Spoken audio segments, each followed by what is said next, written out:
Bonjour à tous et bienvenue, moi c'est Lauriane, ici je vous parle tricot, je vous parle laine, et aujourd'hui on se retrouve pour parler d'un ouvrage en particulier et il s'agit du châle Buccaneer de Justyna Lorkowska.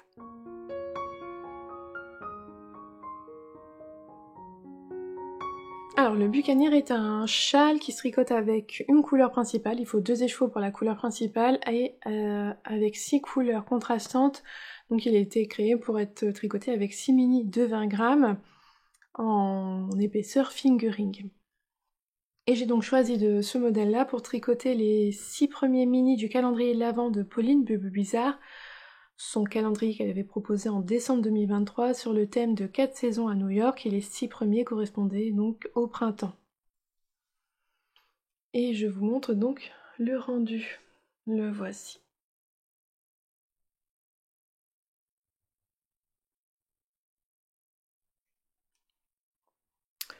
J'ai déjà tricoté un modèle de Justyna Lorkowska, j'ai tricoté le Color Block il y a quelques semaines, et donc là c'est le deuxième modèle que je tricote de cette designeuse. Celui-ci est beaucoup plus vieux, si je dis pas de bêtises, il doit être sorti en 2015, donc vraiment c'est un ancien modèle de Justyna Lorkowska, mais c'était exactement ce que je voulais, 6 rayures pour utiliser 6 mini, c'était ce dont j'avais besoin pour utiliser les mini mon calendrier de l'Avent.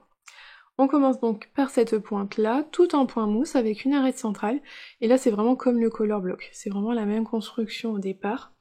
On va faire la première pointe avec son coloris principal, et on vient faire des rayures. Donc il y a 2 versions de rayures dans le patron, moi j'ai fait ce qu'elle appelle la version féminine avec des vagues, et il y a dans le patron l'explication pour faire des rayures mais en zigzag pour quelque chose d'un peu plus unisexe. Mais moi j'ai choisi de faire la dentelle en vague, et donc on a toujours l'arête centrale et on a la première rayure ici de dentelle qui forme donc des vagues, et on continue ainsi de suite. Là d'un coup on va intégrer nos 6 couleurs en augmentant à droite et à gauche de l'arête de la même manière. Vraiment on a le même nombre de mailles, c'est symétrique des deux côtés. Donc si je vous montre, on voit bien que ça augmente. Les rayures augmentent au fur et à mesure parce qu'on augmente, vous voyez, le nombre de mailles à chaque fois. Hop, et quand on est arrivé ici, qu'on a fait la dernière rayure, on reprend son coloris principal, mais cette fois-ci, d'un côté on ne fera plus d'augmentation, donc on a un côté qui devient tout droit. Et en fait ce côté-là, ah bah là ça se voit bien, il diminue, parce que vous voyez entre le côté qui est droit et l'arête centrale, ça diminue petit à petit, tandis que de l'autre côté, on continue d'augmenter son châle. Vous voyez, par rapport à l'arête centrale là-bas au bout, hop, la fin de mon rang, elle arrive loin. Donc on fait cette grande section centrale avec son coloris principal, et là on vient reprendre ces mini pour faire les rayures. Alors toujours avec le modèle, le principe des vagues, des rayures plus fines cette fois-ci, et on reprend ces 6 couleurs. Quand on est arrivé à ce stade-là, donc là les 6 rayures font toutes la même taille, en fait en nombre de mailles, on a le même nombre de mailles, parce que les mailles qui diminuent de ce côté-là augmentent en fait de ce côté-ci. C'est comme si on les basculait de l'autre côté de l'arête centrale. Donc une fois qu'on a atteint la pointe qui est là, hop, on a le rang le plus grand. On a le nombre de mailles ne change pas sur le rang. C'est juste que la répartition des mailles diminue d'un côté pour augmenter de l'autre, mais le nombre de mailles sur tout le rang est identique. Et donc on refait les 6 rayures avec ces couleurs contrastantes et on vient terminer le châle avec sa couleur principale. Le but étant, vous voyez, qu'ici on diminue jusqu'à avoir rejoint l'arête centrale. Et on vient rabattre donc les mailles tout simplement sur le dernier rang. Quand j'ai fait le color block, le color block c'est que des sections où on utilise des mini de 20 grammes. Au départ j'avais utilisé les aiguilles recommandées dans le patron, c'est-à-dire des 3,75, mais sur les premières sections j'avais manqué de laine, donc j'avais fini par descendre en 3,25 pour pouvoir faire toutes les sections dans les 20 grammes. À chaque fois. Là ici le bâton il est préconisé, si je dis pas de bêtises, en 3,75 pour le point mousse, et elle demande à passer en 3,5 pour la partie dentelle, parce que la partie dentelle est sur du jersey. Vous voyez, on le voit, c'est du jersey, la dentelle avec du jersey, et quelques quand même rangs de point mousse, mais notamment sur du jersey. Donc là elle demande en 3,75 et en 3,5.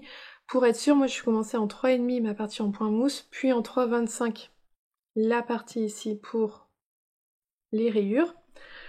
Je suis revenue en 3,5 pour la partie en point mousse centrale, et là par contre j'ai décidé de ne pas changer de taille d'aiguille. Je me suis dit je m'aventure, je verrai bien, si à la première rayure ça passe pas, je descendrai de taille d'aiguille, et j'ai pu tricoter tout le reste de mon châle en 3,5. Il faut savoir donc qu'ici, la première rayure, la couleur est plus... il y a moins de rangs, parce que là vraiment le nombre de mailles va en augmentant au fur et à mesure qu'on tricote son châle, donc on utilise moins, chez moi c'est le vert, j'ai utilisé beaucoup moins de vert que de jaune. Afin d'être sûre d'avoir assez de fils de l'autre côté, j'ai commencé par mon jaune, puisque c'était la couleur dont j'avais le moins, dont il m'en restait le moins, donc je me suis dit si le jaune y passe, tout le reste va passer. Et effectivement, le jaune est passé, j'ai eu assez pour faire toutes les rayures après dans toutes les autres couleurs. Sinon ici, il fallait recommencer par le vert. On refaisait dans le même ordre de couleurs que sa première section, du vert vers le jaune. Moi j'ai choisi d'inverser pour être sûre de ne pas manquer de laine, du jaune vers le vert. J'ai eu assez de mes 20 grammes, il n'y a pas eu de souci. J'ai plus en tête, j'ai pas mesuré chaque couleur, combien j'avais utilisé. Je sais que sur ma fiche Ravelry, je vous ai mis un poids total pour les mini, tous ensemble, mais j'ai pas mis le détail des laines parce que je les ai pas pesés individuellement avant. Et je les ai pas pesés individuellement après non plus. Donc j'ai pas fait le détail de chaque couleur, mais en tout cas il me reste quand même plusieurs grammes à chaque fois pour chaque couleur. J'ai été bien. À croire qu'elle tricotait plus serré, je pense, en 2015 que là, cette année, en 2024, qu'elle a sorti son color block. Voilà. Alors, je suis vraiment contente visuellement du châle. J'adore les couleurs, donc c'était les couleurs de Pauline Bubbly Bizarre. Alors, je sais plus les noms des coloris et j'ai rangé devant mes mini, donc je pourrais pas vous dire. Mais j'ai adoré tricoter les 6 couleurs là de Pauline. Donc il y avait un vert bleu, un bleu violet, un violet rose, un rose et un jaune. Concernant le coloris principal, c'est de la laine de Mout, son coloris Miss Bianca. Un très joli beige, légèrement nuancé. Vous voyez, on voit c'est vraiment très léger, hein, mais légèrement nuancé. Je trouvais que ça s'accordait vraiment bien avec les coloris du printemps de Pauline Bulbe Bizarre.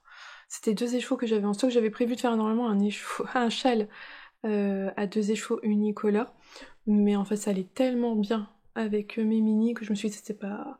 Voilà, autant les utiliser, je les avais dans mon stock, c'était parfait. J'ai utilisé un peu plus des 2 écheveaux, j'ai utilisé plus d'un écheveau, ça c'est sûr, pas les 2 écheveaux au complet, mais j'ai dû bien entamer le 2e écheveau pour pouvoir faire mon châle. Donc il faut vraiment bien 2 écheveaux de laine fingering, 400 mètres pour 100 grammes. Au niveau, quand je l'ai lavé, les couleurs de Pauline n'ont pas du tout déteint. Elles sont restées à leur place, c'est nickel, ça n'a pas dégorgé ou quoi que ce soit à côté, c'est vraiment top. Et ouais, non, je suis vraiment contente visuellement du châle.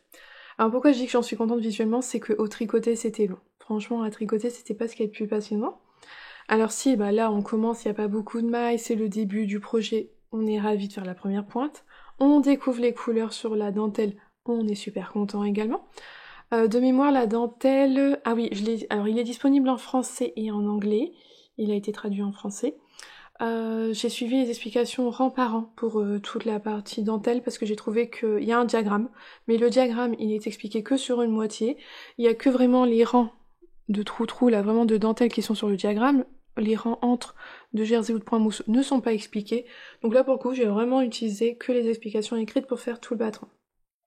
Donc on arrive là, on est motivé, c'est toujours aussi passionnant parce qu'on découvre la dentelle, on découvre ses couleurs, on joue avec les couleurs, oh, quel plaisir.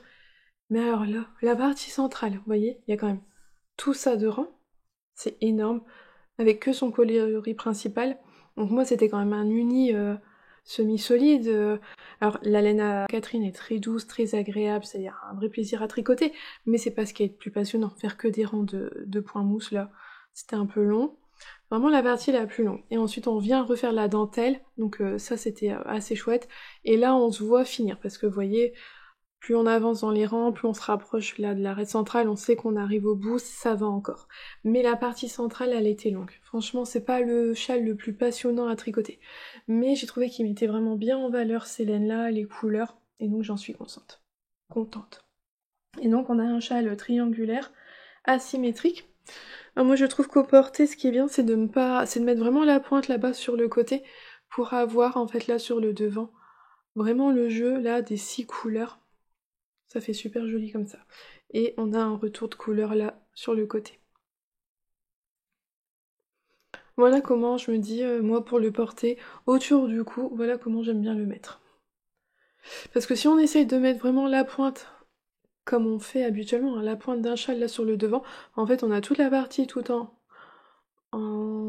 du coloris principal, donc chez moi en beige, qui est là au milieu, et on voit pas trop les nuances, ce qui est dommage. Alors que si je le pose comme ça, voilà, là vraiment on voit toutes les belles couleurs, et je trouve qu'il se met bien comme ça. Donc voilà. C'était pas compliqué, il est disponible en français, donc pour ceux qui aiment pas trop l'anglais, je sais qu'il y en a qui ont eu du mal quand même avec le color block, même si c'était un patron simple, qui ont eu quand même du mal avec le fait que ça soit en anglais. Celui-ci a été traduit en français et c'est vraiment la même base. Le départ, là, les parties tout en point mou, c'est vraiment la même base que le color block. Il y a que la dentelle qui apporte un petit plus et qui change beaucoup, mais c'est expliqué en rang par rang en français, donc c'est accessible.